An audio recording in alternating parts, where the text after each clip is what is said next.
thank you for your welcoming to your midst. And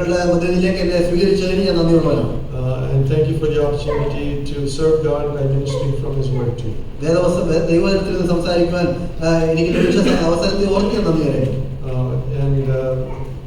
Our principal duty in regard to God, to understand His will. His will is revealed to us in His Word. Often we think about the will of God as special decisions for big moments in our life. But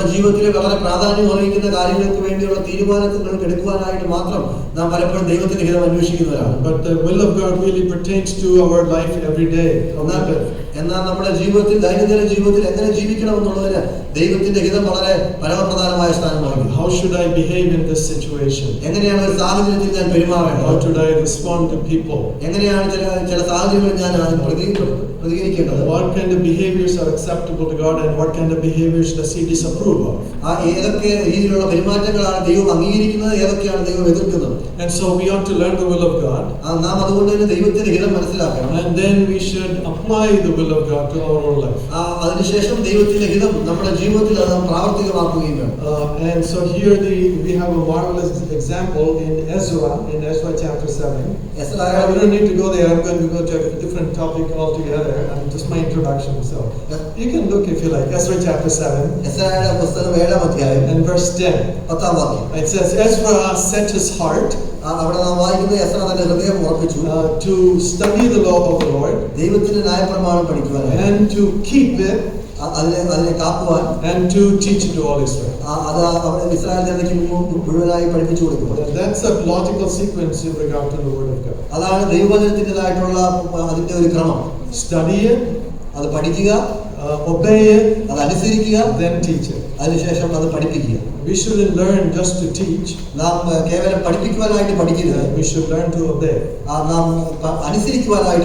So this evening, thank you again. I would like to talk about a subject that is very close to our heart.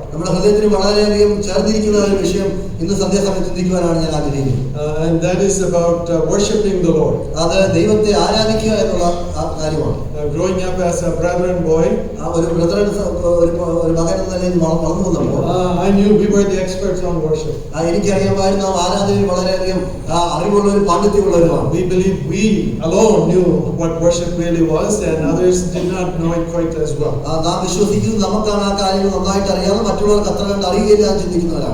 I remember once speaking to a relative. He was coming to the assembly with us at that time. He had been coming for a while, attending the assembly. Assembly was not his background, but at that time he was attending the assembly.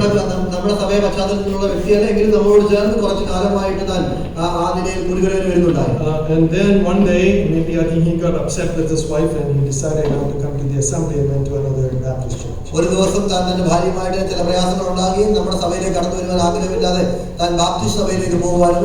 So I saw him that afternoon. And in my mind, just to taunt him, I said, "Did you worship today?"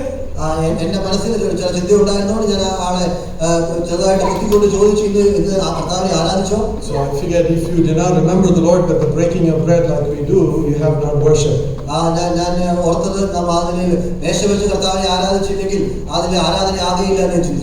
But he very happily said to me, "Yes, I did."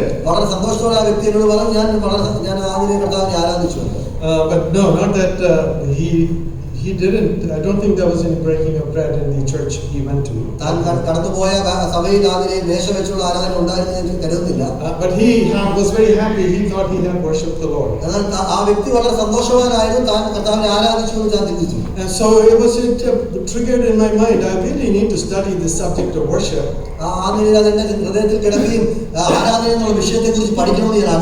Because what was in my mind was just what I had assumed was correct worship. എന്റെ മനസ്സിലുണ്ടായിരുന്ന കാര്യം ഞാൻ ഏതാണ് ശരിയെന്ന് ഞാൻ അതിനെ ഉൾക്കൊണ്ടിരുന്ന ആ കാര്യമാണ് ഉണ്ടായിരുന്നത്. So it was not a studied conclusion, it was an assumed conclusion. അത് ഞാൻ അതിനെ പഠിച്ച് മനസ്സിലാക്കിയ ഒരു സത്യമായിരുന്നില്ല, മറിച്ച് ഞാൻ മനസ്സിലാക്കിയിരുന്ന അനുമാനിച്ചിരുന്ന ഒരു സത്യമായിരുന്നു. So I want to spend time with you today to think about worship. അതുകൊണ്ട് തന്നെ ഇന്ന് നിങ്ങളോട് ചേർന്ന് ആരാധന എന്ന വിഷയത്തെ കുറിച്ച് ചിന്തിക്കുവാനാണ് ഞാൻ ആഗ്രഹിക്കുന്നത്. Let's begin with our favorite passage out of John's Gospel, chapter 4. യോഹന്നാന്റെ സുവിശേഷം 4-ാം അധ്യായത്തിൽ നമുക്ക് വളരെ താല്പര്യമുള്ള ഭാഗം. This is part of the dialogue between the Lord Jesus and the woman at the well. കിണറ്റിലുണ്ടായിരുന്ന സ്ത്രീയും കർത്താവുമായിട്ടുള്ള ഒരു സംഭാഷണമാണ് ഇവിടെ നാം കാണുന്നത്. As the Lord continues in conversation with the woman, ആ സ്ത്രീയുമായിട്ട് കർത്താവ് സംസാരിച്ചുകൊണ്ടിരുന്നപ്പോൾ she grows in her understanding of who Jesus is. ആ കർത്താവ് ആരാണെന്നുള്ള അറിവിൽ താൻ വളർന്നുകൊണ്ടേയിരുന്നു. Initially she thought this was just a Jew. തുടക്കത്തിൽ ആ സ്ത്രീ വിചാരിക്കുന്നത് ഇതൊരു യഹൂദനാണെന്ന് മാത്രമാണ്. But then she thought, oh, this must be a prophet. അതിനുശേഷം താൻ ഒരു പ്രവാചകനാണെന്ന് കരുതി. And then she thought about, okay, here's the religious difference between us and us Samaritans and you Jews. അതിനുശേഷം ആ സ്ത്രീ പറയുവാനിടയായി ഞങ്ങൾ ശമര്യക്കാരും യഹൂദന്മാരുമായിട്ട് മതപരമായിട്ട് വ്യത്യാസമുണ്ട്. Because it has to do with the place where we worship. അത് നമ്മൾ എവിടെയാണ് ആരാധിക്കുന്നത് അതിനെ അടിസ്ഥാനപ്പെടുത്തിയുള്ള വ്യത്യാസമാണ്. The Samaritans actually worship at Mount Gerizim, which is in Samaria. ശമര്യയിലുള്ള മൗണ്ട് ഗെരിസിം എന്ന് പറയുന്ന സ്ഥലത്താണ് ശമര്യക്കാർ ആരാധിച്ചുകൊണ്ടിരുന്നത്. The Samaritans were a new group that formed after the Assyrians brought other people and settled them in the land of northern Israel. വടക്കേ ഇസ്രായേലിൽ അശൂര്യരായ ആളുകൾ മറ്റുള്ളവരെ കൊണ്ട് താമസിപ്പിച്ചപ്പോൾ ഉണ്ടായ ഒരു കൂട്ടം ആളുകളാണ് ശമര്യക്കാർ. And they developed their religion with the books of Moses, but away from most of the biblical teaching. ആ വേദപുസ്തകത്തിൽ നിന്ന് വളരെ വിഭിന്നമായിട്ടുള്ള ചിന്തകളുമായിട്ട് അവർ ഒരു മതം തുടങ്ങുവാനിടയായി. And so they created a new place of worship in Samaria on Mount Gerizim. അതുകൊണ്ട് തന്നെ അവർ ശമര്യയിൽ mount ഗെരിസിമിൽ അവിടെ അവരുടേതായിട്ടുള്ള ആരാധന തുടങ്ങി. But the place of worship, the temple, is in Jerusalem for the Jews. യഹൂദന്മാർക്ക് അവരുടെ ദേവാലയം അത് യെരുശലേമിലാണ്. So in this woman's thinking, the main difference between us and you say we should worship there, we say we should worship here. ഈ സ്ത്രീയുടെ മനസ്സിലുണ്ടായ ചിന്ത എന്നുള്ളത് നിങ്ങൾ പറയുന്നു നിങ്ങൾ യെരുശലേമിലാണ് ആരാധിക്കേണ്ടത്, ഞങ്ങൾ പറയുന്നു ശമര്യയിലാണ് ആരാധിക്കേണ്ടത്. And our Lord says in response to this, അതിന് ഉത്തരമായിട്ട് കർത്താവ് പറയുകയാണ് that a time will come when the place will become irrelevant. ഒരു സമയം കടന്നു വരും ഈ സ്ഥലത്തിന് പ്രാധാന്യമില്ലാത്ത ഒരു സമയം. What is more important is to know the true God. എന്നാൽ ഏറ്റവും പ്രധാനമായിരിക്കുന്ന കാര്യം എന്നുള്ളത് സത്യദൈവത്തെ അറിയുക എന്നുള്ളതാണ്. Verse 22. 22-ാം വാക്യം. You Samaritans worship what you do not know, we worship what we do know, because salvation is from the Jews. നിങ്ങൾ അറിയാത്തതിനെ നമസ്കരിക്കുന്നു, ഞങ്ങൾ അറിയുന്നതിനെ നമസ്കരിക്കുന്നു, രക്ഷ യഹൂദന്മാരുടെ ഇടയിൽ നിന്നല്ലോ വരുന്നു. So true worship must direct worship to the living and true God. യഥാർത്ഥ സത്യമായിട്ടുള്ള ആരാധന എന്നുള്ളത് ദൈവത്തെ നേരിട്ട് ആരാധിക്കുക എന്നുള്ളതാണ്. And secondly, രണ്ടാമതായിട്ട് then he says in verse 23, 23-ാം വാക്യത്തിൽ താൻ വീണ്ടും പറയുകയാണ്, hour is coming and is now here when true worshippers will worship the Father in spirit and truth. സത്യ നമസ്കാരികൾ പിതാവിനെ ആത്മാവിലും സത്യത്തിലും നമസ്കരിക്കുന്ന നാഴിക വരുന്നു. And for the Father wants such people to worship him. ഇപ്പോൾ വന്നിരിക്കുന്നു പിതാവ് തന്നെ നമസ്കരിക്കുന്നവർ എങ്ങനെയുള്ളവരായിരിക്കണമെന്ന് പിതാവ് ഇച്ഛിക്കുന്നു. Verse 24, God is spirit, those who worship him must worship him in spirit. 24-ാം വാക്യം, ദൈവം ആത്മാവാകുന്നു, അവനെ നമസ്കരിക്കുന്നവർ ആത്മാവിനെ സത്യത്തിൽ നമസ്കരിക്കണം. What does it mean to worship the Lord in spirit and in truth? ആത്മാവിൽ സത്യത്തിലും ദൈവത്തെ ആരാധിക്കുക എന്നുള്ളത് എന്താണ് അർത്ഥമാക്കുന്നത്? It's not very clear from here. ഈ ഭാഗത്തു നിന്ന് വളരെ തെളിവായിട്ട് ലഭിക്കുന്നില്ല. It's clear that he says you worship what you don't know, we worship what we do know, so we should know the living and true God for worship to be true. അത് തെളിവായിട്ട് നൽകിയിട്ടുണ്ട്. നിങ്ങൾ അറിയാത്തവനെ നമസ്കരിക്കുന്നു, ഞങ്ങൾ അറിയുന്നവനെ നമസ്കരിക്കുന്നു, നമ്മൾ സത്യമായിട്ടുള്ള ദൈവത്തെ നമസ്കരിക്കുന്നു. And so then what he means by the spirit here is a little more less clear, and we only can kind of probe different aspects of it. ഇവിടെ ആത്മാവിനെ കുറിച്ച് പറഞ്ഞത് അത്ര കണ്ട് തെളിവായിട്ട് നൽകിയിരിക്കുന്നത് എന്ന് നമുക്ക് മനസ്സിലാകുന്നു. So I would when I kept studying more, ഞാൻ ഇതിനെ അധികം ആഴത്തിൽ പഠിച്ചപ്പോൾ then there were many passages that spoke about worship. ആരാധനയെ കുറിച്ച് പറഞ്ഞിരിക്കുന്ന അനേക ഭാഗങ്ങളുണ്ട്. And there were some places where in fact worship was happening in the right place, but God did not accept it. ആ ഏറ്റവും ശരിയായ ഉത്തമമായ സ്ഥലത്ത് ആരാധന നടക്കുകയും ദൈവം അതിനെ അംഗീകരിക്കാത്ത സാഹചര്യങ്ങളുമുണ്ട്. And so I would like to turn with you to Isaiah chapter 1. യെശയ്യാവിന്റെ പുസ്തകം പ്രവചനം 1-ാം അധ്യായത്തിലേക്ക് നിങ്ങളെ ശ്രദ്ധ ക്ഷണിക്കുന്നു. It's a very interesting passage. വളരെ കൗതുകമുണർത്തുന്ന ഒരു ഭാഗമാണത്. Isaiah chapter 1. യെശയ്യാവിന്റെ പുസ്തകം 1-ാം അധ്യായം. And we'll read the verses 10 to 17. 10 മുതൽ 17 വരെയുള്ള വാക്യങ്ങൾ നമുക്ക് വായിക്കാം. സോദോം അധിപതികളെ, യഹോവയുടെ വചനം കേൾപ്പീൻ. ഗോമേറ ജനമേ, നമ്മുടെ ദൈവത്തിന്റെ ന്യായപ്രമാണം ശ്രദ്ധിച്ചുകൊള്ളുകയും. നിങ്ങളുടെ ഹനനയാഗങ്ങളുടെ ബാഹുല്യം എനിക്ക് എന്തിന് എന്ന് യഹോവ അരുളിച്ചെയ്യുന്നു. മുട്ടാളികളെ കൊണ്ടുള്ള ഹോമയാഗങ്ങളും തടിപ്പിച്ച മൃഗങ്ങളുടെ മേധസ്സും കൊണ്ട് എനിക്ക് മതി വന്നിരിക്കുന്നു. കാളകളുടെയോ കുഞ്ഞാടുകളുടെയോ കോലാട്ടോട്ടന്മാരുടെ രക്തം എനിക്കിഷ്ടമല്ല. നിങ്ങൾ എൻ്റെ സന്നിധിയിൽ വരുമ്പോൾ എൻ്റെ പ്രാകാരങ്ങളെ ചവിട്ടുവാൻ ഇത് നിങ്ങളോട് ചോദിക്കുന്നതാണ്. ഇനി നിങ്ങൾ വ്യർത്ഥമായുള്ള കാഴ്ച കൊണ്ടുവരരുത്. ധൂപം എനിക്ക് വെറുപ്പാകുന്നു. അമാവാസിയും ശബത്തും സഭായോഗവും കൂടുന്നതും നീതികേടും ഉത്സവയോഗവും എനിക്ക് സഹിച്ചുകൂടാ. നിങ്ങളുടെ അമാവാസികളെയും ഉത്സവങ്ങളെയും ഞാൻ വെറുക്കുന്നു. അവ എനിക്ക് അസഹ്യം. ഞാൻ അവ സഹിച്ചു മുഷിഞ്ഞിരിക്കുന്നു. നിങ്ങൾ കൈമറത്തുമ്പോൾ ഞാൻ എൻ്റെ കണ്ണ് മറച്ചു കളയും. നിങ്ങൾ എത്ര തന്നെ പ്രാർത്ഥന കഴിച്ചാലും ഞാൻ കേൾക്കുകയില്ല. നിങ്ങളുടെ കൈ രക്തം കൊണ്ട് നിറഞ്ഞിരിക്കുന്നു. നിങ്ങളെ കഴുകി വെടിപ്പാക്കുവിൻ. നിങ്ങളുടെ പ്രവൃത്തികളുടെ ദോഷത്തെ എൻ്റെ കണ്ണിന് മുമ്പിൽ നിന്ന് നീക്കിക്കളവിൻ. തിന്മ ചെയ്യുന്നത് മതിയാക്കുവിൻ. നന്മ ചെയ്യുവാൻ പഠിപ്പിൻ. ന്യായം അന്വേഷിപ്പിൻ. പീഡിപ്പിക്കുന്നവരെ നേർവഴിക്ക് ആക്കുവിൻ. അനാഥന് ന്യായം നടത്തി കൊടുപ്പിൻ. വിധവയ്ക്ക് വേണ്ടി വ്യവഹരിപ്പിൻ. ദൈവം തന്റെ വചനത്തിന്റെ വായനയെ അനുഗ്രഹിക്കുന്നതാണ്.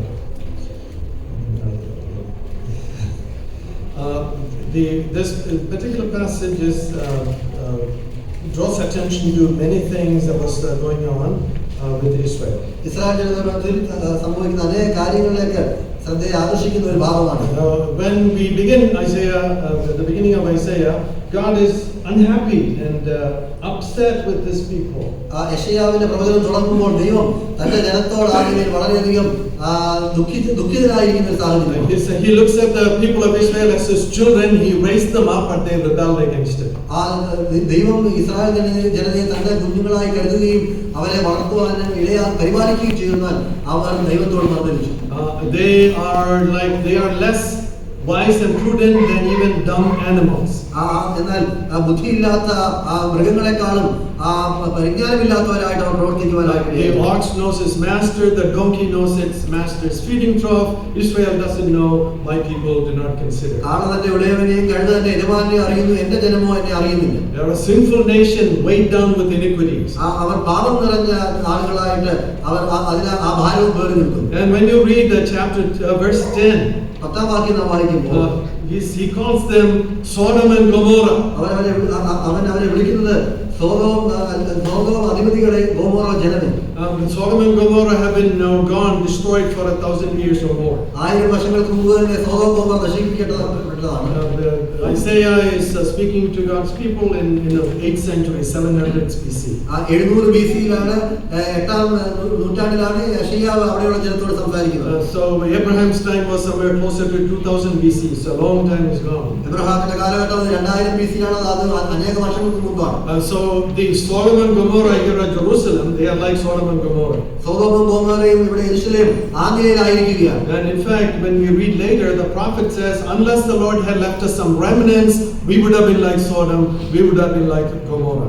മുൻപോട്ടുള്ള ഭാഗങ്ങൾ നോക്കുമ്പോൾ പ്രവാചകൻ പറയുന്നുണ്ട്, ദൈവം ഒരു ശേഷിപ്പിനെ വെച്ചില്ലായിരുന്നെങ്കിൽ നാം സോദോം ഗോമോറയെ പോലെ ആകുമായിരുന്നു. So the nation Jerusalem is full of wickedness and iniquity. യെരുശലേമിന്റെ Janata our ദുഷ്ടതയാൽ നിറഞ്ഞിരിക്കുകയാണ്. Isaiah prophesied in the reigns of Uzziah, Jotham, Ahaz, Hezekiah of Judah. Uzziah രാജാവിന്റെ, യോഥാമിന്റെ അങ്ങനെയുള്ള രാജാക്കന്മാരുടെ കാലഘട്ടത്തിലാണ് യെശയ്യാവ് തന്റെ പ്രവചനം നടത്തിയത്. Ahaz was particularly wicked.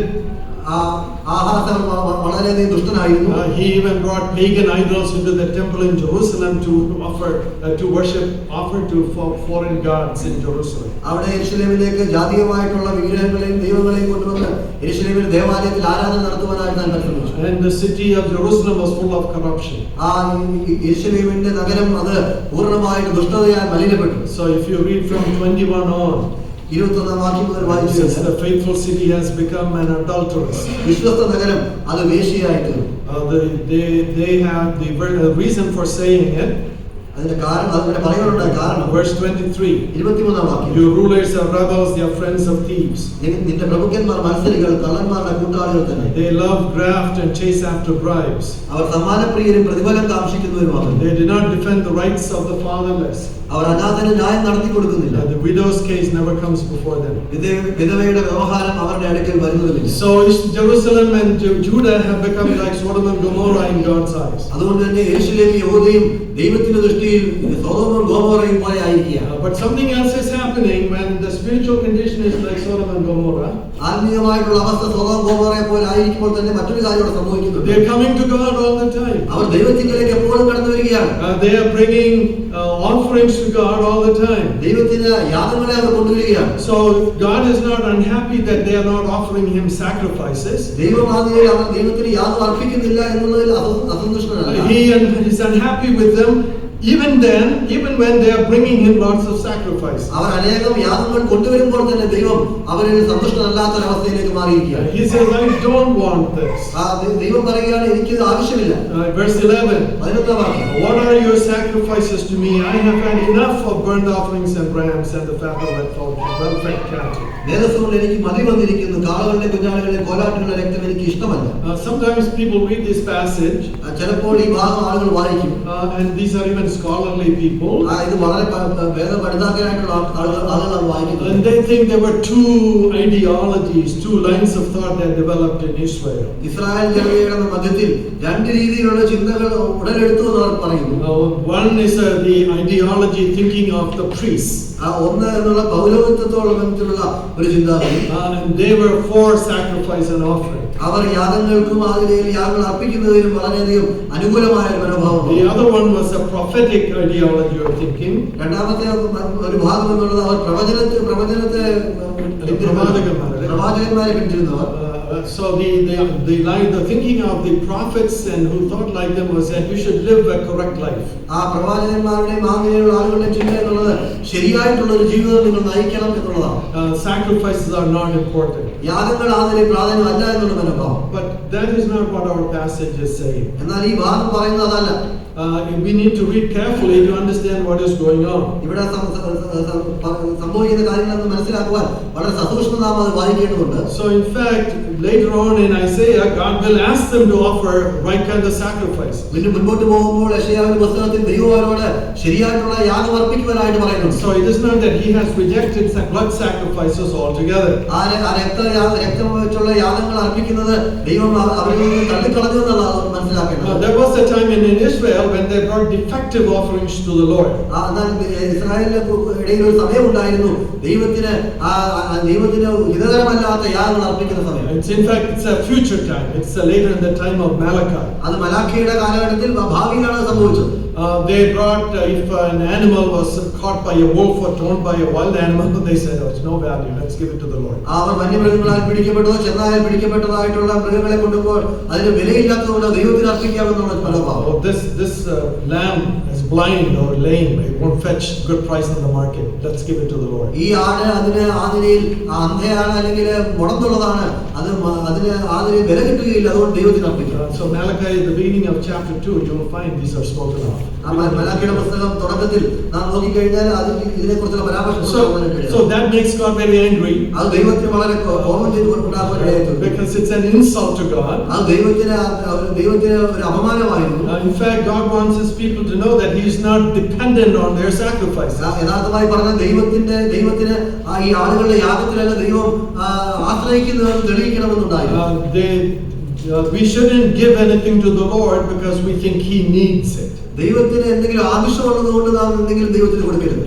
That is, it's actually the pagans, people of other religions actually thought this way. ജാതീയരായിട്ടുള്ള ആളുകൾ അങ്ങനെ ഒരു ചിന്തയോടുകൂടിയാണ് ആയിരിക്കുന്നത്. I'll tell you a story. ഞാനൊരു കഥ പറയാം. Story is actually from the literature of Mesopotamia. മെസൊപ്പൊത്തേമിയയെ കുറിച്ചുള്ള എഴുത്തുകളിൽ നിന്നുള്ള ഒരു കഥയാണ്. They have also a story of Noah. അവർക്ക് ഒരു നോഹയെ കുറിച്ചുള്ള ഒരു കഥയുണ്ട്. And the flood. അവിടെ ഒരു പ്രളയമുണ്ടായി. The gods destroyed to destroy the earth with a flood. ദൈവം ആ നിലയിൽ ഒരു പ്രളയത്തിലൂടെ ലോകത്തെ നശിപ്പിക്കുവാൻ തീരുമാനിച്ചു. And then one of the gods kind of betrayed the council by whispering the secret to the Noah of Mesopotamia. Mesopotamia. ആ മെസൊപ്പൊത്താമിയയിലെ നോഹയോട് ദൈവത്തിൻ്റെതായിട്ടുള്ള ചിന്തയിൽ അവരുടെ ഇടയിലുള്ള സംസാരത്തെ ഒരു വ്യക്തി അത് ഈ നോഹയോട് പോയി പറഞ്ഞു കൊടുത്തു. One of the gods who was a favorite of Noah, his name was Noah, it's not Noah, but I will call him Noah, so told him about what the gods were going to do. നോഹയ്ക്ക് വളരെ ഇഷ്ടമായിട്ടുള്ള ഒരു ദൈവം ആ നിലയിൽ പോയിട്ട് നോഹയോട് ആ കാര്യങ്ങൾ പറഞ്ഞു കൊടുത്തു. And so his name in the Babylonian text is Noah, is something else, but I will just use the name Noah to refer to. ബാബിലോണിന്റെ പുസ്തകത്തിനകത്ത് Noah എന്നല്ല മറ്റൊരു പേരാണ്, എന്നാൽ ഞാൻ നോഹ എന്ന് പറയാൻ ആഗ്രഹിക്കുന്നു.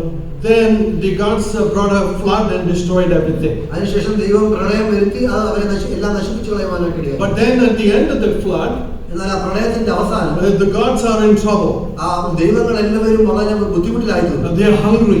അവരൊക്കെ വിശപ്പുള്ളവരായിരുന്നു. Because nobody is offering them sacrifices on the earth. കാരണം ഭൂമിയിൽ ആരും അവർക്ക് യാഗങ്ങൾ അർപ്പിക്കുന്നില്ല. So it's a very different picture of God, the God of the Bible and the God of the pagans. അതുകൊണ്ട് തന്നെ ജാതീയരായ ആളുകളുടെ ഇടയിലുള്ള ദൈവത്തെക്കുറിച്ചുള്ള അറിവും വേദപുസ്തകത്തിലുള്ള അറിവും ദൈവത്തെക്കുറിച്ച് പറഞ്ഞിരിക്കുന്നത് വ്യത്യസ്തമാണ്. Their gods were dependent on the sacrifice. അവരുടെ ദൈവങ്ങൾ യാഗങ്ങളിൽ ആശ്രയിക്കുന്നവരാണ്. But the God of the Bible also commanded sacrifice. എന്നാൽ വേദപുസ്തകത്തിലെ ദൈവം യാഗങ്ങളെ ശ്ലാഘിക്കുന്നു. But he is not dependent on them. എന്നാൽ അതിൽ ആശ്രയിക്കുന്ന ഒരു ദൈവമല്ല. He doesn't need them. അതിന്റെ ആവശ്യകത ദൈവത്തിനില്ല. And sometimes the mind of the people went astray even on this point. ഈ കാര്യത്തിൽ പോലും പലപ്പോഴും ആളുകളുടെ ചിന്താഗതി തെറ്റിപ്പോകുന്നു. And so in fact we'll come back to Isaiah. There's a section you should look at in Psalm verse chapter 50. നമുക്ക് യെശയ്യാ പുസ്തകത്തിൽ പിന്നീട് മടങ്ങി വരാം. നാം സങ്കീർത്തനം 50-ാം അധ്യായത്തിൽ ഒരു ഭാഗം നോക്കേണ്ടതായിട്ടുണ്ട്. Isaiah 50 verse 7 to 15. Psalms 50 verses 7 to 15. സങ്കീർത്തനം 50-ന്റെ 7 മുതൽ 15 വരെയുള്ള ഭാഗം. Hear, O my people, and I will speak. O Israel, I will testify against you. I am God, your God. I do not reprove you for your sacrifices, and your burnt offerings are continually before me. I shall take no young bull out of your house, nor male goats out of your folds. But every beast of the forest is mine, the cattle on 1,000 hills. I know every bird of the mountains, and everything that moves in the field is mine. If I were hungry, I would not tell you, for the world is mine and all it contains. Shall I eat the flesh of bulls, or drink the blood of male goats? Offer to God a sacrifice of thanksgiving, and pay your vows to the Most High. Call upon me in the day of trouble. I shall rescue you, and you will honor me. Thank you. So the Lord says Israel, and it's actually a judgment psalm. He's summoning the whole nation before him for judgment. ഇത് ന്യായവിധിയുടെ ഒരു സങ്കീർത്തനമാണ്. ആ ജനതയെ മുഴുവൻ ന്യായം വിധിക്കുന്നതായിട്ട് നമ്മൾ കാണും. He says, I'm not going to rebuke you because you did not bring me any offerings. That's not an issue. താൻ പറയുകയാണ്, ഞാൻ നിങ്ങളെ ശാസിക്കുന്നില്ല, നിങ്ങൾ അന്യായങ്ങളെ കുറിച്ച് ഞാൻ നിന്നെ ശാസിക്കുന്നില്ല എന്ന് പറഞ്ഞു. Because you have been offering them apparently. കാരണം നിങ്ങൾ അത് എനിക്ക് അർപ്പിക്കുന്നുണ്ട്. But I will not take it from you. എന്നാൽ ഞാൻ അത് നിങ്ങൾക്ക് അംഗീകരിക്കുകയില്ല. Because you seem to think that I need your sacrifice. കാരണം നിങ്ങൾ ചിന്തിക്കുന്നു എനിക്ക് നിങ്ങളുടെ യാഗങ്ങൾ ആവശ്യമുണ്ട്. I'm not hungry. ഞാൻ വിശപ്പുള്ളവനല്ല. If I were hungry, I wouldn't ask you. എനിക്ക് വിശന്നാൽ ഞാൻ നിങ്ങളോട് ചോദിക്കുകയില്ല. The cattle on 1,000, every animal of the forest is mine, and the cattle on 1,000 hills. ആ കാട്ടിലെ സകല മൃഗങ്ങളും തൊഴുത്തിലെ കന്നാലികളും അതൊക്കെ എനിക്കുള്ളതാണ്. So if you thought of your God as someone who gets hungry, he still is not dependent on you. നിങ്ങൾ ചിന്തിക്കുകയാണ് നിങ്ങളുടെ ദൈവമാതിരിയും വിശപ്പുള്ളവരാണ് ചിന്തിക്കുന്നുവെങ്കിൽ നിങ്ങൾ ആശ്രയിക്കുന്ന ഒരു ദൈവമല്ല.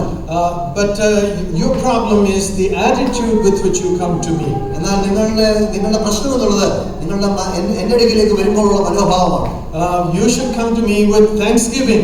നിങ്ങൾ എന്റെ അടുക്കിലേക്ക് നന്ദിയോടുകൂടെ കടന്നു വരണം. So the sacrifice and offerings you bring to me should be the response of your gratitude to me for what I have done for you. നിങ്ങൾക്ക് വേണ്ടി ഞാൻ ചെയ്തിട്ടുള്ള പ്രവൃത്തിക്ക് എന്നോടുള്ള നന്ദി സൂചകമായിട്ടായിരിക്കണം നിങ്ങളുടെ യാഗങ്ങളൊക്കെ. And if you make a promise to me, you should carry that out. നിങ്ങൾ എന്നോട് ഒരു വാക്ക് പറഞ്ഞാൽ അത് നിവർത്തിക്കുകയും വേണം. And then if you are in trouble, you should call upon me and I will deliver you. നിങ്ങളെ കഷ്ടകാലം ഉണ്ടായാൽ നിങ്ങൾ എന്നെ വിളിച്ചപേക്ഷിക്കുകയും ഞാൻ നിങ്ങൾക്ക് വിടുവിക്കുകയും ചെയ്യും. Don't come to me as if and bring things to me as if somehow I am dependent on you and you are doing me a favor. എന്റെ അടുക്കിലേക്ക് ഞാൻ നിങ്ങളെ ആശ്രയിച്ചിരിക്കുന്നു എന്നുള്ള ചിന്തയോടുകൂടി എന്തെങ്കിലും കൊണ്ടുവരികയും ചെയ്യുകയോ നിങ്ങളിൽ നിന്ന് എന്തെങ്കിലും ആഗ്രഹിക്കുകയോ ചെയ്യുന്ന രീതിയിൽ വരരുത്. So here when we come back to Isaiah, യെശയ്യാവിന്റെ പുസ്തകത്തിലേക്ക് നാം മടങ്ങി വരുമ്പോൾ it's a different kind of issue.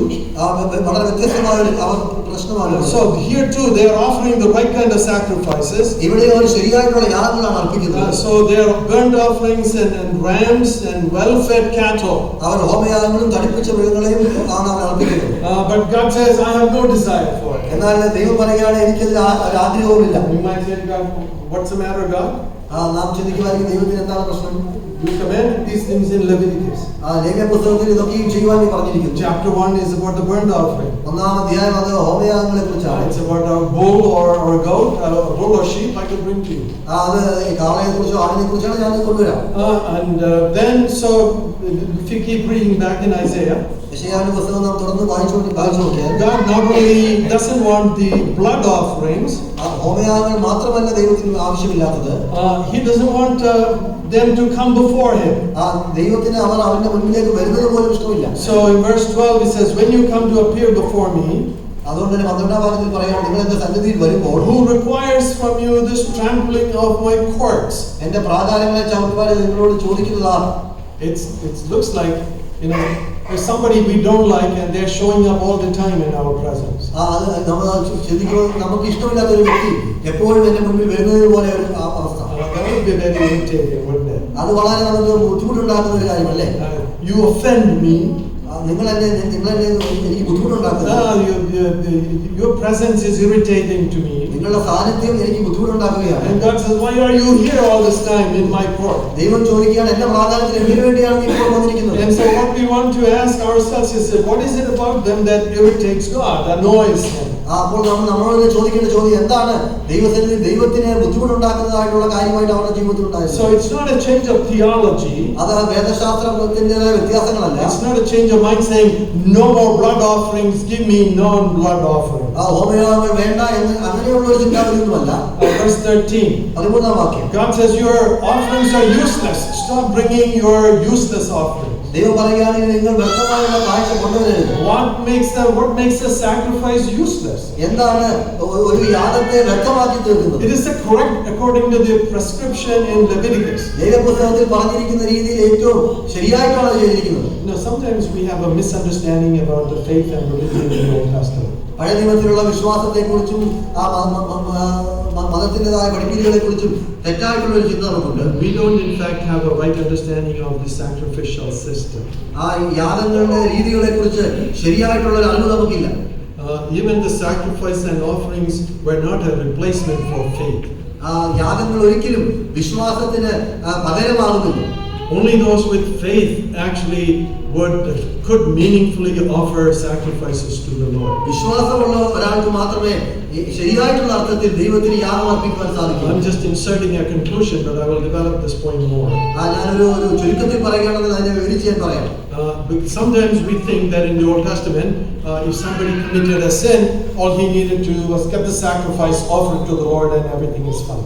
ചിലപ്പോൾ നാം ചിന്തിക്കും പഴയ നിയമത്തിൽ ഒരാൾ പാപം ചെയ്തു കഴിഞ്ഞാൽ ദൈവത്തിന് യാഗം അർപ്പിച്ച് ആ പ്രശ്നത്തിൽ പരിഹാരം കാണുന്നു. But it's not a mechanical thing. അതൊരു യാന്ത്രികമായിട്ടുള്ള ഒരു കാര്യമല്ല.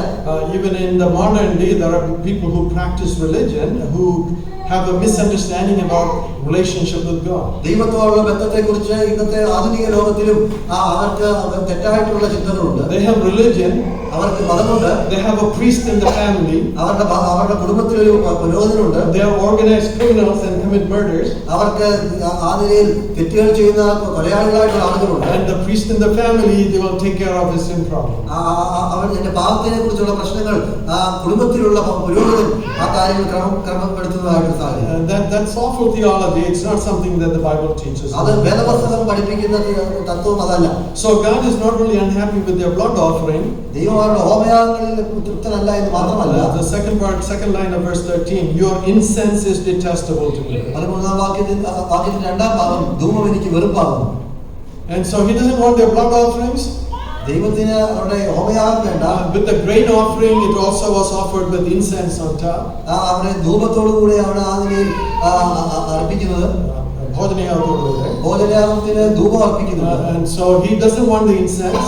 തനിക്ക് ധൂപം ആവശ്യമില്ല. So it's not a problem with the blood offering. അതുകൊണ്ട് തന്നെ അത് ഹോമയാഗത്തിന് മാത്രമുള്ള പ്രശ്നമല്ല. And then they were called to come before the Lord at the beginnings of the month for new moons and special Sabbath. ശബത്തുകൾക്കും സഭായോഗം കൂടുന്നതിനാൽ അമാവാസിയിലും അവർ മാസത്തിന്റെ തുടക്കത്തിൽ അവർ ദൈവസന്നിധിയിലേക്ക് കടന്നു വരേണ്ടതായിട്ടുണ്ട്. But he doesn't want them there. ദൈവത്തിന് അവരുടെ സാന്നിധ്യത്തോട് ആവശ്യമില്ല. Lord, what's the problem? അവർ ദൈവത്തോട് ചോദിക്കുകയാണ്, എന്താണ് പ്രശ്നം? No blood offerings, ഹോമയാഗമില്ല, no incense offering, ധൂപമില്ല. No, you don't want us in your presence. നിനക്ക് ഞങ്ങളുടെ സാന്നിധ്യത്തിൽ ആവശ്യമില്ല. You are asking us, why are you trampling my courts? എന്റെ പ്രാകാരങ്ങളെ നിങ്ങൾ എന്തിനു ചവിട്ടുന്നു എന്ന് ചോദിക്കുന്നു. God says, I hate you in verse 14. I hate you in new moons and prescribed festivals.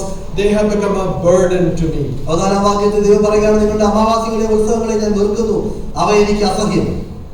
And then, if these were not enough, അതിനുശേഷം ഇത് പോരായെങ്കിൽ verse 15 15 വാക്യം says, don't pray to me.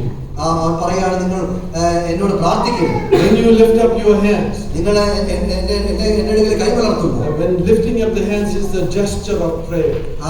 കൈകൾ ഉയർത്തുക എന്നുള്ളത് പ്രാർത്ഥിക്കുന്നതിന്റെ ഒരു അടയാളമാണ്. So when you spread out your hands, നിങ്ങളുടെ കരങ്ങൾ ആ നിലയിൽ ഉയർത്തുമ്പോൾ God says, I will refuse to look at you. ദൈവം പറയാണ്, ഞാൻ നിങ്ങളിലേക്ക് നോക്കാതിരിക്കുവാനായിട്ട്. What is going on? എന്താണ് സംഭവിക്കുന്നത്? Actually, when you read the Bible, you'll find that if the passage raises questions, you keep reading and it will answer it for you. നാം വേദപുസ്തകം നോക്കിക്കഴിഞ്ഞാൽ ചില ഭാഗങ്ങൾ അതിന് ചോദ്യങ്ങൾ ഉയർത്തുകയും അതിന് ഉത്തരം നൽകുന്നതായിട്ട് നമുക്ക് കാണാനായിട്ട് കഴിയും. Even if you offer countless prayers, I will not listen. Your hands are covered with blood. നിങ്ങൾ അത്ര കണ്ട് പ്രാർത്ഥിച്ചാലും നിങ്ങളുടെ കരം ആ രക്തത്തിൽ നിറഞ്ഞിരിക്കുന്നതുകൊണ്ട് ഞാൻ നിങ്ങളുടെ പ്രാർത്ഥന കേൾക്കുകയില്ല.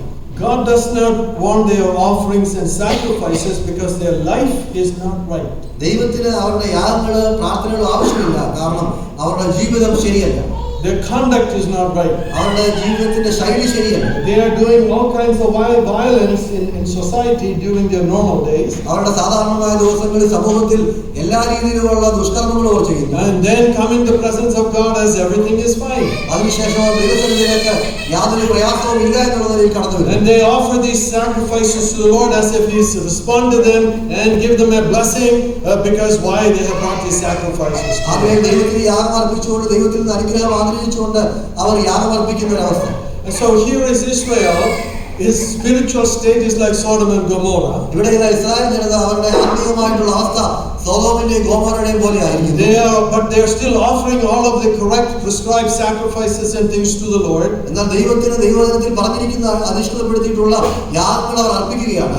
But he is rejecting all of it. എന്നാൽ ദൈവം അതൊക്കെയും തള്ളിക്കളയുകയാണ്. Because their conduct is not right. കാരണം അവരുടെ ശൈലി അത് ശരിയല്ല. This might actually help us understand even what is going on in Genesis chapter 5. ഉൽപ്പത്തി പുസ്തകം 5-ാം അധ്യായത്തിൽ പറഞ്ഞിരിക്കുന്നത് എന്താണെന്നുള്ളത് നമുക്ക് അതിനോട് ചേർത്ത് മനസ്സിലാക്കാൻ സാധിക്കും. So it says Cain brought an offering to the Lord. അവിടെ കയീൻ ദൈവത്തിന് ഒരു യാഗം കൊണ്ടുവന്നു. And Abel afterward, Cain did it first, and Abel also brought an offering to the Lord. കയീൻ ആദ്യം യാഗം അർപ്പിച്ചതിന് ശേഷം ഹാബേലും ദൈവത്തിന് ഒരു യാഗം അർപ്പിച്ചു. Cain he was a farmer, so he brought the things from his produce to the Lord. കയീൻ ഒരു കൃഷിക്കാരനായതുകൊണ്ട് തന്റെ ഫലങ്ങളിൽ നിന്ന് താൻ ഒരു യാഗം അർപ്പിച്ചു. Abel was a shepherd, so he brought from the sheep to the Lord. ഹാബേൽ അതിൽ ഒരു ഇടയനായതുകൊണ്ട് തന്റെ ആടുകളിൽ നിന്ന് താൻ യാഗം അർപ്പിച്ചു. And most of the time we interpret this as saying he did not bring the correct sacrifice. Cain did not bring the correct sacrifice. നാം പലപ്പോഴും ഇതിനെ വ്യാഖ്യാനിക്കുന്നത് കയീൻ ശരിയായിട്ടുള്ള ഒരു യാഗമല്ല അർപ്പിച്ചു എന്നുള്ള നിലയിലാണ്. But here people are offering the correct sacrifice. എന്നാൽ ഇവിടെ ആളുകൾ ശരിയായിട്ടുള്ള യാഗമാണ് അർപ്പിക്കുന്നത്. So you could offer the correct sacrifice and still it is not received. അങ്ങനെയെങ്കിൽ നിങ്ങൾക്ക് ശരിയായിട്ടുള്ള യാഗം അർപ്പിക്കാം, എന്നാൽ ദൈവം സ്വീകരിക്കാത്ത സാഹചര്യം ഉണ്ടാകും. And when we keep reading in the Bible, നാം വേദപുസ്തകം തുറന്ന് വായിച്ചു കഴിഞ്ഞാൽ we find that God does accept offerings from the ground. നിലത്തെ ഫലങ്ങളിൽ നിന്നുള്ള യാഗങ്ങളും ദൈവം അംഗീകരിച്ച സമയങ്ങളുണ്ട്. They were required actually to offer the first fruits to the Lord. ദൈവത്തിന് അവരുടെ ആദ്യ ഫലം നൽകുക എന്നുള്ളത് അവരുടെ ആവശ്യകതയായിരുന്നു. There is the grain offering in Leviticus chapter 2. It is made of fine flour. ലേവ്യ പുസ്തകം 2-ാം അധ്യായത്തിൽ ഭോജനയാഗം ഉണ്ട്. And so there are non-blood offerings prescribed by God and accepted by God. ആ ദൈവത്തിന് രക്തചൊരിച്ചിൽ ഇല്ലാത്ത യാഗങ്ങൾ ദൈവം പറയുകയും അത് ദൈവം അംഗീകരിക്കുന്നതുമായ യാഗങ്ങളുണ്ട്. So we might ask, what was wrong? Because the text doesn't explain. All it tells us is God wasn't pleased with Cain and his sacrifice. അതുകൊണ്ട് നമുക്ക് സംശയം ഉണ്ടാകാം, കയീന്റെ യാഗത്തിൽ ദൈവം പ്രസാദമായില്ല എന്നതാണ് അവിടെ കാണുന്നത്. And what it says there is that God was not pleased either with Cain or his sacrifice. ആ കയീന്റെ യാഗത്തിലോ ദൈവം പ്രസാദിച്ചില്ല എന്നാണ് അവിടെ കാണുന്നത്. And in regard to Abel, he was pleased with Abel and with the sacrifice. എന്നാൽ ഹാബേലിന്റെ യാഗത്തിലും ദൈവം പ്രസാദിച്ചു. So here's maybe a way to turn things around in our understanding. നമ്മൾ അതിനെ മനസ്സിലാക്കുന്നതിനുള്ള ചിന്തയിൽ നാം ഒരു വ്യത്യാസം വരുത്തേണ്ടത് ഇവിടെയാണ്. The acceptance of the worshipper is what makes the sacrifice acceptable. ആ ആരാധകനെ അംഗീകരിക്കുന്നതിലൂടെയാണ് അതിന്റെ യാഗത്തിന്റെ അംഗീകാരവും വരുന്നത്. Bringing the right offering by one who is not accepted, it's not, the sacrifice is not accepted. അംഗീകാരമില്ലാത്ത ഒരു ആരാധകൻ ശരിയായിട്ടുള്ള യാഗം കൊണ്ടുവരുന്നത് അംഗീകരിക്കപ്പെടുന്ന കാര്യമാണ്. So we cannot manipulate God. ദൈവത്തെ നമുക്ക് കബളിപ്പിക്കുവാനായിട്ട് സാധിക്കും. Our relationship with the living God must really involve our person and our heart and mind. ആ ജീവനുള്ള ദൈവവുമായിട്ടുള്ള നമ്മുടെ ബന്ധം എന്നുള്ളത് അത് നമ്മുടെ ഹൃദയവുമായിട്ടൊക്കെ ബന്ധപ്പെട്ടിരിക്കുന്ന കാര്യമാണ്. There is a well-known passage out of 1 Samuel. ശമൂവേലിന്റെ പുസ്തകത്തിൽ വളരെ പരിചിതമായ This is when God sent Samuel to destroy the Amalekites. അമാലേഖ്യരെ നശിപ്പിക്കുവാനായിട്ട് ശമൂവേലിനെ ദൈവം അയക്കുന്നു. When he sent King Saul to destroy the Amalekites. Saul രാജാവിനെ അമാലേഖ്യരെ നശിപ്പിക്കുവാനായിട്ട് ദൈവം അയക്കുന്ന സമയം. So God instructed Samuel, and Samuel instructed Saul, and Saul went on the mission to destroy the Amalekites. ദൈവം ശമൂവേലിനോട് കൽപ്പിക്കുകയും ശമൂവേലിനോട് പറയുകയും ആ നില അമാലേഖ്യരെ നശിപ്പിക്കുവാനായിട്ട് ശൗൽ രാജാവ് കടന്നുപോയി. And Saul was supposed to destroy all of them. എന്നാൽ ശൗൽ അവിടെ പോയി പൂർണ്ണമായിട്ട് അവരെ നശിപ്പിക്കാൻ പോവുകയായി. All the people and all the cattle. എല്ലാ ജനതയും അവിടെയുള്ള എല്ലാ കന്നുകാലികളെയും don't take anything from them. അവരിൽ നിന്ന് യാതൊന്നും എടുക്കരുത്. Because God's judgment on the Amalekites goes back to the time of the Exodus. പുറപ്പാടിന്റെ തുടക്കം തൊട്ട് അമാലേഖ്യരോട് ദൈവത്തിന്റെ ന്യായവിധി യാതനയിലാണ്. God was through signs and wonders and great power rescuing a people from Egypt and bringing them through the desert. അത്ഭുതങ്ങളിലൂടെ ദൈവം മിസ്രൈമിൽ നിന്ന് മരുഭൂമിയിലൂടെ ഒരു ജനത്തെ കൊണ്ടുവരികയാണ്. And the Amalekites came and attacked them in the desert. ആ മരുഭൂമിയിൽ വെച്ച് അമാലേഖ്യർ ആ ജനതയെ വന്ന് ആ നിലയിൽ അവരോട് എതിർക്കുകയാണ്. And so God placed a sentence on them that they should not, that sin would not be forgiven. ആ ദൈവം അവിടെ പറയുകയാണ്, ഈ പാപം ഒരിക്കലും കൊടുക്കുകയില്ല. It was a direct attack against God, who is bringing His people that He has rescued. താൻ രക്ഷിച്ചു കൊണ്ടുവന്ന ജനത്തിന് എതിരായിട്ട് പ്രവർത്തിക്കുക എന്നുള്ളത് ദൈവത്തിനെ നേരിട്ട് എതിർക്കുന്നതിന് തുല്യമാണ്. And so this sentence now is being carried out in the time of King Saul. ആ ശൗലിന്റെ കാലഘട്ടത്തിൽ ആ പറഞ്ഞ വാചകം ആ നിലയിൽ നടപ്പിലാക്കുകയാണ്. So Saul is sent on the mission to destroy the enemies of God. ദൈവത്തിന്റെ ശത്രുക്കളെ നശിപ്പിക്കുവാനുള്ള ഉത്തരവാദിത്വമായിട്ട് ശൗലിനെ അയച്ചിരിക്കുകയാണ്. And he goes happily with the charge. ആ സന്തോഷത്തോടുകൂടെ താൻ അതിനുവേണ്ടി കടന്നുപോയി. When he gets there, he changes his mind. എന്നാൽ അവിടെ എത്തിയപ്പോൾ തന്റെ മനസ്സ് താൻ മാറ്റി. The king kind of negotiates with Saul. അവിടെയുള്ള രാജാവ് ആ ശൗൽ രാജാവുമായിട്ട് ഒരു അനുരഞ്ജനത്തിന് തയ്യാറാവുകയാണ്. And he spared his life. ആ രാജാവിന്റെ ജീവനെ താൻ അവിടുന്ന് ആ പ്രശ്നത്തിൽ നിന്ന് ഒഴിവാക്കുവാനായി. And instead of killing all of the animals, അവിടെയുള്ള എല്ലാ ജന്തുക്കളെയും കന്നുകാലികളെയും കൊല്ലുന്നതിന് പകരമായി he kept the good fat ones. അവിടെ പുഷ്ടിയുള്ളതിനെ താൻ കാക്കുന്നതായിട്ട്. So the battle is over, they are back in the camp. യുദ്ധം അവസാനിക്കുകയും അവർ മടങ്ങി അവരുടെ കൂടാരങ്ങളിലേക്ക് വരികയും ചെയ്തു. And Samuel comes to King Saul. ശമൂവേൽ അവിടെ ശൗൽ രാജാവിന്റെ അടുക്കലേക്ക് വരികയാണ്. And Saul goes to meet him. Saul അവിടെ കടന്നു പോയിട്ട് ശമൂവേലിനെ സ്വീകരിച്ചു. I have carried out the commandment of the Lord. ദൈവത്തിന്റെ കൽപ്പനകൾ ഞാൻ അതിനെ നിവർത്തിച്ചു എന്ന് പറയുകയാണ്. And Samuel said, what is this noise I hear? ശമൂവേൽ ചോദിക്കുകയാണ്, എന്താണ് ഞാൻ കേൾക്കുന്ന ഈ ശബ്ദം? The cattle are lowing, the sheep are bleating. What's this noise? കന്നുകാലികളുടേതായിട്ടുള്ള ആ ശബ്ദങ്ങൾ അവിടെ നാം കേൾക്കുന്നു. And he said, oh, I best kept the good ones to sacrifice to your God. നിന്റെ ദൈവത്തിന് യാഗം അർപ്പിക്കുവാനായിട്ട് അതിൽ ബേത്തരമായതിനെ ഞാൻ കൊണ്ടുവന്നുവെന്ന് ഞാൻ പറയുകയാണ്. And that's when Samuel says to Saul, അപ്പോഴാണ് ശമൂവേൽ ശൗലിനോട് പറഞ്ഞത്, to obey is better than sacrifice. അനുസരിക്കുന്നത് യാഗത്തേക്കാൾ നല്ലത്. It is important. Don't think God has any need of these fat things that you should sacrifice for Him. ദൈവത്തിന് കൽപ്പിക്കുന്ന പുഷ്ടിയുള്ളതായ കാര്യങ്ങൾ ദൈവത്തിന് ആവശ്യമുണ്ടെന്ന് നാം ചിന്തിക്കും. And he was probably lying anyway about bringing it for the Lord. ചിലപ്പോൾ ദൈവത്തിന് വേണ്ടി കൊണ്ടുവന്നു എന്ന് പറഞ്ഞത് താൻ കള്ളം പറഞ്ഞതായി. He kept the good ones. താൻ നല്ലതിനെ താൻ തനിക്ക് വേണ്ടി കാത്തു. But he is making an excuse. It is for you to give to your God. I disobeyed him. താൻ ഒഴിവ് പറയുന്ന പോലെയാണ് പറയുന്നത്, നിന്റെ ദൈവത്തിന് യാഗം അർപ്പിക്കുവാനായിട്ട് ഞാൻ ഇതിനെ കൊണ്ടുവന്നു. But to obey is better than sacrifice. അനുസരിക്കുന്നത് യാഗത്തെക്കാൾ നല്ലത്. So in the next, the rest of the verse repeats the same idea. തുടർന്നുള്ള ഭാഗവും അതേ ചിന്ത തന്നെയാണ് പറയുന്നത്. It is important to obey the Lord and to seek His will. ആ ദൈവത്തെ അന്വേഷിക്കുന്നതും ദൈവത്തിന്റെ ഹിതം അന്വേഷിക്കുന്നതും പ്രാധാന്യം വഹിക്കുന്ന കാര്യമാണ്. So we began with how Ezra is a good model for us.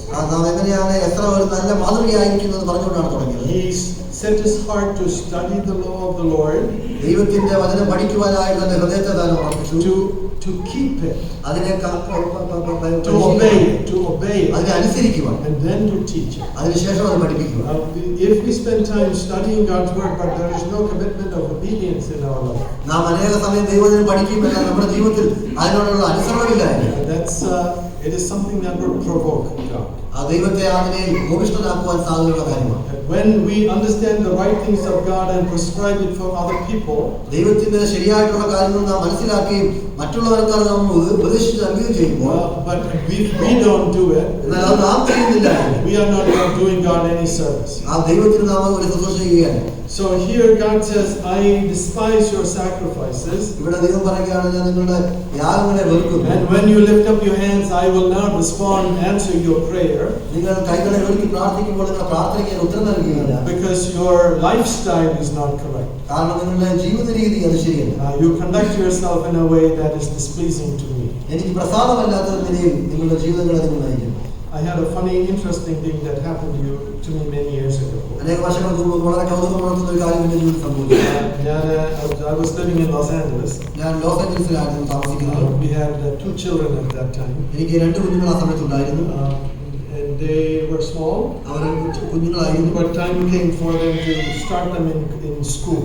അവർ സ്കൂളുകളിലേക്ക് പോകാനുള്ള സമയമായി. So government does not require kindergarten, but it requires them to go into the primary first grade. അവർക്ക് കിൻഡർഗാർട്ടനിൽ പോകണമെന്ന് ഗവൺമെന്റ് പറയുന്നില്ല, എന്നാൽ 1ാം ക്ലാസ്സിലേക്ക് കടന്നു പോകേണ്ടത് ആവശ്യമാണ്. And so it was a hard decision because the government schools were terrible. അത് വളരെ കഠിനമായ ഒരു തീരുമാനമായിരുന്നു. കാരണം അവിടെയുള്ള ഗവൺമെന്റിന്റെ സ്കൂളുകളൊക്കെ വളരെ വ്യത്യസ്തമായ ഒരു അവസ്ഥയിലായിരുന്നു. They morally, in the kind of things they taught and did, I could not send my innocent little children into that terrible place. വളരെ സാധുക്കളായിട്ടുള്ള എന്റെ കുഞ്ഞുങ്ങളെ വിടുവാൻ അധാർമികത നിറഞ്ഞ ഒരു സ്ഥലമായിരുന്നു ആ സ്കൂളുകളൊക്കെ. So we looked for some alternative. അതുകൊണ്ട് തന്നെ മറ്റൊരു എന്താണ് ഈ സാഹചര്യമുള്ളത് ഞാൻ നോക്കി. I was a student at that time again. അപ്പോൾ ഞാൻ പഠിച്ചുകൊണ്ടിരിക്കുന്ന ഒരാളായിരുന്നു. So I could not. The private schools were more expensive than colleges or universities. അപ്പോൾ അവിടെ ഉണ്ടായിരുന്ന യൂണിവേഴ്സിറ്റികളിലേക്കാളൊക്കെയും പ്രൈവറ്റ് സ്കൂളുകൾ വളരെയധികം പണം ആവശ്യമുള്ള സാഹചര്യം. So I could not afford to send them to a private school. അതുകൊണ്ട് തന്നെ ഒരു പ്രൈവറ്റ് സ്കൂളിൽ അവരെ വിടുവാനുള്ള സാഹചര്യം എനിക്കില്ലായിരുന്നു. So we decided to teach them at home. അതുകൊണ്ട് തന്നെ ഭവനത്തിൽ പഠിപ്പിക്കുവാനായിട്ട് ഞങ്ങൾ തീരുമാനിച്ചു. And so I did it through the school because school would then get the money from the government and they didn't have to spend any effort on teaching. I did the teaching. അത് സ്കൂളിലൂടെയാണ് ചെയ്യുന്നത്. കാരണം ഗവൺമെന്റിൽ നിന്ന് സ്കൂളിന് അതിനുള്ള പണമൊക്കെ ലഭിക്കും. ഞാൻ അവരൊന്നും ചെയ്യുന്നില്ല, ഞാൻ അവരെ പഠിപ്പിക്കുക. So they would get the textbooks from the teacher in the school district. ആ സ്കൂളുള്ള സ്ഥലത്തു നിന്ന് അവിടെയുള്ള ടീച്ചറിൽ നിന്ന് എനിക്കുള്ള അതിനുള്ള പഠിപ്പിക്കാനുള്ള പുസ്തകങ്ങൾ ലഭിക്കും. Taught them at home. ഞാൻ അവരെ വീട്ടിൽ പഠിപ്പിച്ചു. Once a month I would go back with the work my students had done, my children had done. എന്റെ കുട്ടികൾ ചെയ്ത പ്രവർത്തികളുടെ പുസ്തകവുമായിട്ട് ഞാൻ ഒരു മാസത്തിൽ ഒരിക്കൽ അവരെ I have a meeting with the teacher, was always very happy. ഞാൻ ആ ടീച്ചറുമായിട്ട് അങ്ങനെ സംവദിക്കും. ടീച്ചർ വളരെ സന്തോഷവതിയായിരുന്നു. So one of those times, അങ്ങനെ ഒരു പ്രാവശ്യം, it was a time when they had to do a standardized test. അവർക്ക് ഒരു ശരിയായിട്ടുള്ള ക്രമീകൃതമായിട്ടുള്ള ഒരു പരീക്ഷയിൽ പങ്കുചേരേണ്ട ഒരു സമയമെടുത്തു. So I went there for the day of the test and took my daughters with me. എന്റെ കുഞ്ഞുങ്ങളെ ഞാൻ ആ പരീക്ഷയ്ക്കായിട്ട് ഞാൻ അവരുടെ അടുത്തേക്ക് കൊണ്ടുപോയി. So they are in a building and taking the test, a small building. അവിടെയുള്ള ഒരു കെട്ടിടത്തിൽ, ഒരു ചെറിയ കെട്ടിടത്തിലാണ് ആ പരീക്ഷ നടക്കുകയാണ്. I'm sitting outside. ഞാൻ അവിടെ പുറത്തിരിക്കുകയാണ്. There is another young lady sitting there. എന്റെ അടുത്ത് തന്നെ ഒരു ചെറുപ്പക്കാരിയായ ഒരു സ്ത്രീയും ഇരിക്കുന്നുണ്ട്. And she also had brought several children. ആ സ്ത്രീയും അനേക കുഞ്ഞുങ്ങളെ കൊണ്ടുവന്നിട്ടുണ്ട്. And she was not old enough to have that many children of her own. അത്രയും കുഞ്ഞുങ്ങൾ തനിക്ക് ഉണ്ടാകത്തക്കൊണ്ട് പ്രായമുള്ള ഒരു സ്ത്രീ ആയിരുന്നില്ല. But she was a young girl who was, grew up in a farm as a white American, but joined the Hare Krishna movement. Hare Krishna movement പിടിച്ചിടുന്ന ഒരു അവിടെ ഉണ്ടായിരുന്ന പശ്ചാത്തലമായിട്ടുള്ള ആളുകളുടെ കൂട്ടത്തിലുള്ള ഒരു വ്യക്തിയായിരുന്നു. So we sat down. അങ്ങനെ ആ സ്ത്രീ അവിടെ വരികയായിരുന്നു. So we started talking. ഞങ്ങൾ സംസാരിക്കുവാനായിട്ട് We started talking about religion. നമ്മൾ മതത്തെക്കുറിച്ച് സംസാരിച്ചു. We started talking to her about the Lord. കർത്താവിനെ കുറിച്ച് സംസാരിച്ചു. And then all of a sudden she got very upset with me. പെട്ടെന്ന് എന്നോട് വളരെയധികം പ്രയാസം എനിക്കുണ്ടാകുന്നതായിട്ട്. She said, even your Bible says that you shouldn't eat beef. പെട്ടെന്ന് താൻ പറയുകയാണ്, നിങ്ങളുടെ ബൈബിൾ പോലും പറയുന്നു ആ നിലയിൽ ബീഫ് കഴിക്കരുത്. I don't know why she thought I ate beef. I hadn't eaten this morning. I hadn't eaten any beef. എന്തുകൊണ്ടാണ് ഞാൻ ബീഫ് കഴിച്ചത്? പ്രഭാതത്തിൽ ബീഫ് ഒന്നും കഴിച്ചിട്ടില്ല. But because I was a Christian, she assumed I'm a beef eater. ഞാനൊരു ക്രിസ്ത്യാനി ആയതുകൊണ്ട് ഞാനൊരു ബീഫ് കഴിക്കുന്ന ആളാണെന്ന് താൻ കരുതിയെന്ന് ഞാൻ കരുതുന്നു. Then she said, your Bible says one who kills an ox is like somebody who kills a man. ഒരു കാളയെ കൊല്ലുന്ന ഒരു വ്യക്തി ഒരു മനുഷ്യനെ കൊല്ലുന്ന മനുഷ്യനാണ് എന്ന് നിങ്ങളുടെ വേദപുസ്തകം പറയും. I was a little surprised and troubled. ഞാൻ അത് കേട്ടപ്പോൾ ചില ആശ്ചര്യത്തോടുകൂടെ ഒരു പ്രതിസന്ധി ഘട്ടത്തിലേക്ക് ഞാൻ ആയിപ്പെട്ടു. Because I had a master of theology in Old Testament. വേദപുസ്തകത്തിന്റെ വേദശാസ്ത്ര പഠനത്തിൽ ഒരു മാസ്റ്റേഴ്സ് ഉള്ള ഒരു വ്യക്തിയാണ് ഞാൻ. Old Testament was my major. പഴയ നിയമമായിരുന്നു എന്റെ പ്രധാന പഠന വിഷയം. But I didn't know a verse in the Old Testament that said he who kills an ox is like one who kills a man. എന്നാൽ എനിക്ക് പഴയ നിയമത്തിലെ ഒരു കാളയെ കൊല്ലുന്ന വ്യക്തി ഒരു മനുഷ്യനെ കൊല്ലുന്ന തുല്യനാണെന്ന് പറയുന്ന ഒരു വാദം എനിക്കറിയില്ല. But I went home and I found it. എന്നാൽ ഞാൻ വേദപുസ്തകത്തിൽ ഞാൻ വാദത്തിലേക്ക് മടങ്ങിപ്പോയി ഞാൻ അത് കണ്ടുപിടിച്ചു. And that is at the end of chapter of the book of Isaiah. യെശയ്യാവിന്റെ പുസ്തകം അവസാനത്തിലാണുള്ളത്. So it's chapter 66. 66-ാം പുസ്തകം. But Malayalam translates it a little differently. അപ്പോൾ മലയാള പരിഭാഷ വ്യത്യസ്തമായിട്ടാണ്. Because it says the one who, so it's in verse 3. Please stand. Isaiah 66 and verse 3. യെശയ്യാവ് 66-ന്റെ 3-ാം വാക്യം. He who kills an ox is like one who slays a man. He who sacrifices a lamb is like the one who breaks a dog's neck. He who offers a grain offering is like one who offers swine's blood. He who burns incense is like the one who blesses an idol. And they have chosen their own ways, and their soul delights in their abomination. Right. So the English version that brother read says it like I had read it. One who slaughters an ox is like one who kills a man. ഇംഗ്ലീഷിൽ അത് പറഞ്ഞിരിക്കുന്നത് ഒരു കാളയെ അറുക്കുന്നവൻ ഒരു മനുഷ്യനെ കൊല്ലുന്നതിന് തുല്യനാണെന്നുള്ളത്. But Malayalam translates it as if the one who kills an ox also slaughters a man. എന്നാൽ മലയാളത്തിൽ പറഞ്ഞിരിക്കുന്നത് ഒരു കാളയെ കൊല്ലുന്ന വ്യക്തി ഒരു മനുഷ്യനെ കൊല്ലുന്നു എന്നാണ്. And one who sacrifices a lamb, the one way of reading it is someone who sacrifices, breaks a dog's neck. ആ ഒരു കുഞ്ഞാടിനെ യാഗം കഴിക്കുന്നത് നായയുടെ കഴുത്തൊടിക്കുന്നതിന് തുല്യം. And then one who offers, it's not just blood, one who offers a grain offering is like offering pig's blood.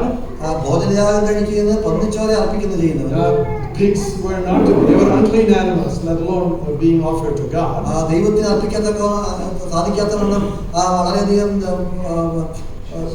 അശുദ്ധമായ ഒരു ജീവിയാണ്. So both dog and a pig, they shouldn't appear to be offered to the Lord. ദൈവത്തിന് യാഗത്തിനായിട്ട് നായയാകട്ടെ പന്നിയാകട്ടെ അത് വരുവാൻ പാടില്ല. But it's not even a technical issue about which kind of sacrifice. One who offers incense is like you're worshiping an idol.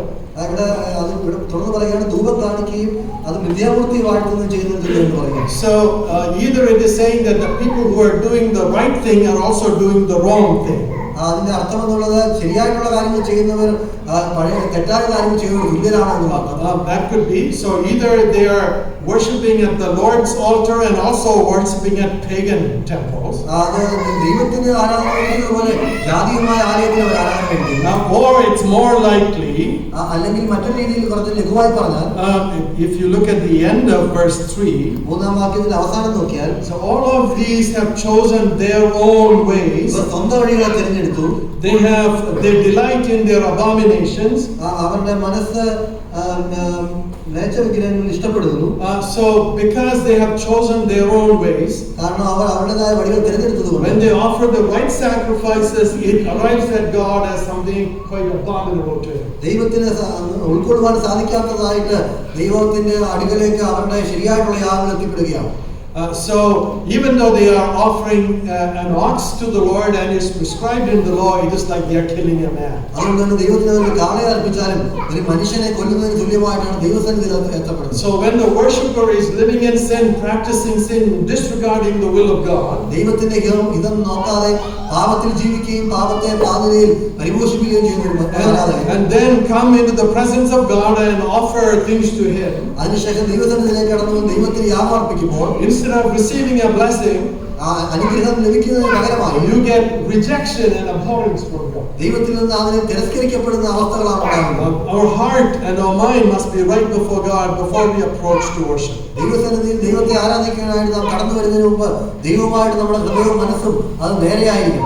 The sacrificial system in the Old Testament was not designed to operate without faith in God. വിശ്വാസം കൂടാതെ പ്രവർത്തിക്കുവാനായിട്ട് ഉള്ള ഒരു ക്രമീകരണമായിട്ടല്ല പഴയ നിയമത്തിലെ യാഗങ്ങൾ ഉണ്ടായിരുന്നു. It was not a mechanical thing that you simply offer these things and it will fix all the problems. അത് യാന്ത്രികമായിട്ട് നിങ്ങൾ ഈ യാഗങ്ങൾ അർപ്പിക്കുക നിങ്ങളുടെ പ്രശ്നങ്ങൾക്ക് പരിഹാരമാകും എന്നുള്ള അർത്ഥമല്ല. When we read in the book of Leviticus on the day of the annual atonement, മൃഗങ്ങളെ യാഗം അർപ്പിക്കുന്ന ആ ദിവസത്തിൽ ലേവ്യ പുസ്തകത്തിൽ നാം കാണുന്നു. There's once a year that the high priest come before the Lord to atone for the sins of the people.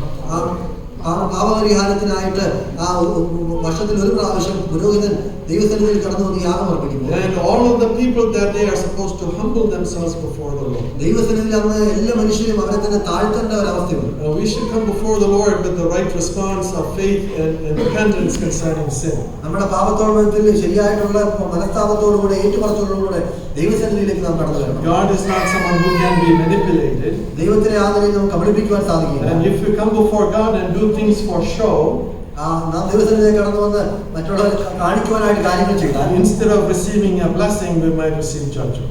നാം അനുഗ്രഹത്തിന് പകരം ന്യായവിധി നമുക്ക് ലഭിക്കുവാനുള്ള സാഹചര്യങ്ങളുണ്ട്. We read about it in the New Testament.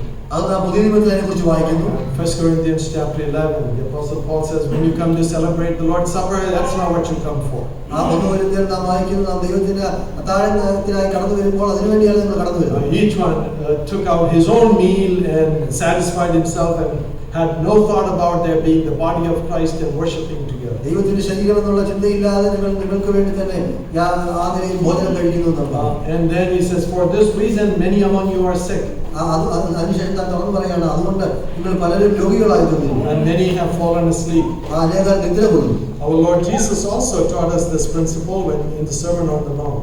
അഗ്നിപ്രഭാഷണത്തിൽ കർത്താവിനെ ഈ കാര്യം നമ്മൾ പറഞ്ഞു തന്നിട്ടുണ്ട്. That if you bring your gift before the Lord, ദൈവത്തിന്റെ മുമ്പിൽ നിങ്ങൾ ദാനങ്ങൾ നിങ്ങൾ കൊണ്ടുവരുമ്പോൾ, Matthew 5:23 and 24. മത്തായി 5-ാം അധ്യായം 23-24 വാക്യങ്ങൾ. We are very familiar with this because we read these verses in our meetings. ഇതൊക്കെ നമുക്ക് വളരെ പരിചിതമായ ഭാഗമാണ്, കാരണം നമ്മൾ എപ്പോഴും ചിന്തിക്കുന്ന ഭാഗങ്ങളാണ്. So here is probably following on cursing people. ഇത് ആളുകളെ ശപിക്കുന്ന തരത്തിലുള്ളതാണ്. Verse 22. 22-ാം വാക്യം. Everyone who is angry with his brother or sister will be subject to judgment.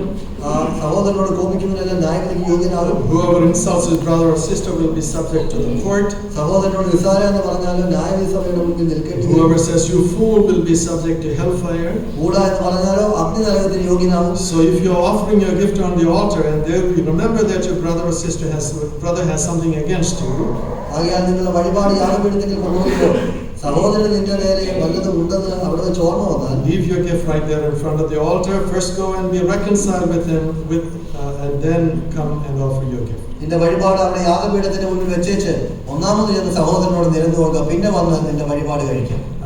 So very often we think that we can have a relationship with God പലപ്പോഴും നാം ചിന്തിക്കുന്ന നമുക്ക് ദൈവമായിട്ട് ബന്ധം ഉടലെടുക്കാൻ സാധിക്കും, irrespective of our relationship with each other. നമ്മൾ അന്യോന്യമുള്ള ബന്ധങ്ങളെ അതിനെക്കുറിച്ച് ചിന്തയില്ലാത്തവരായിട്ട് ദൈവമായിട്ട് ബന്ധം നമുക്ക് സ്ഥാപിക്കാമെന്ന് നാം കരുതും.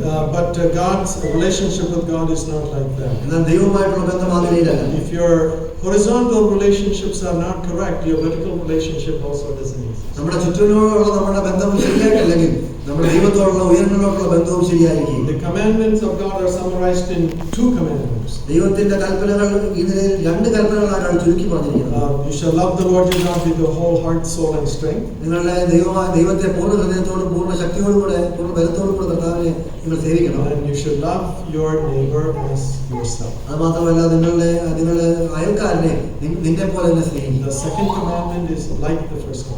രണ്ടാമത്തെ കൽപ്പന ഒന്നാമത്തെ കൽപ്പന പോലെ തന്നെയാണ്. The problem in Isaiah chapter 1 is really they are doing injustice to their neighbor. യെശയ്യാവിന്റെ 1-ാം പുസ്തകത്തിൽ ഉള്ള പ്രശ്നം എന്നുള്ളത് അവരുടെ അയൽവാസികളോട് അവർ അന്യായം പ്രവർത്തിക്കുന്നു എന്നുള്ളത്. This violence and injustice and oppression and miscarriage of justice.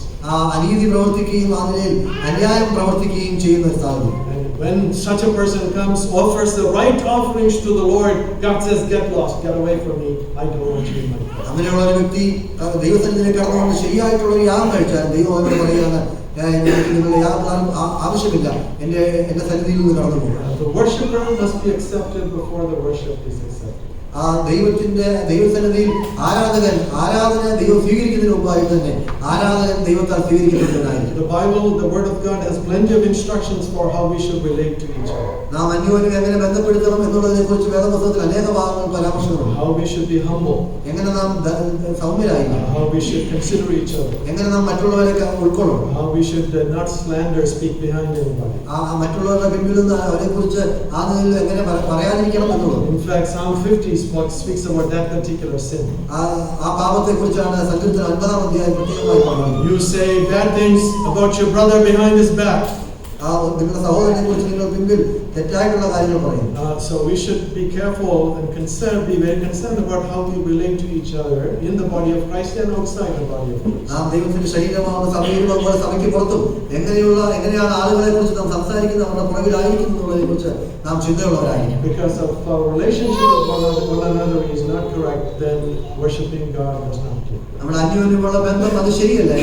ദൈവവുമായിട്ടുള്ള ആരാധന ബന്ധവും അത് ശരിയായിരിക്കും. When I was little, ഞാൻ ചെറുതായിരുന്നപ്പോൾ there used to be many examples where people would not come to the Lord's Supper.